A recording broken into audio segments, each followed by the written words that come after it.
Akt tərtib edilməsi və faktura üzrə əməliyyatlar.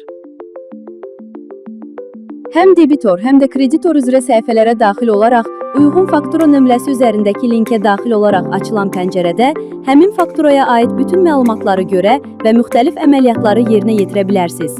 Akt tərtib et düyməsini sıxmaqla bu faktura məlumatları üzrə akt yarada bilərsiniz. E-qaimə düyməsini sıxmaqla bu faktura üzrə e-qaimə tarifini və nömrəsini əlavə edə bilərsiniz. Ödəniş qəbul et düyməsini sıxmaqla bu faktura üzrə aldığınız və ya ödədiyiniz məbləğlər üzrə əməliyyatları qeyd edə bilərsiniz. Bu zaman ödəniş tarixini, ödəniş metodunu, ödəniş məbləğini qeyd edərək təsdiq et düyməsini sıxmaq lazımdır.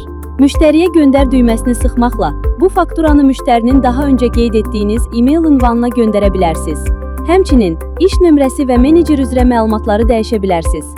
Bunun üçün uyğun dəyişikliyi etdikdən sonra yadda saxla düyməsini sıxmaq lazımdır. Yüklə düyməsini sıxmaqla fakturanı PDF formatda yükləyə bilərsiniz. Çap et düyməsini sıxmaqla faktura çap edə bilərsiniz.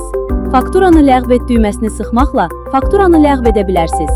Bu zaman faktura silinəcək və siyahıdan çıxarılacaqdır. Nəzərə alın ki, bu fakturanı sonra bərpa etmək mümkün olmayacaqdır. Faktura üzrə qeyd olunan ödənişləri uyğun qaydada silə bilərsiniz.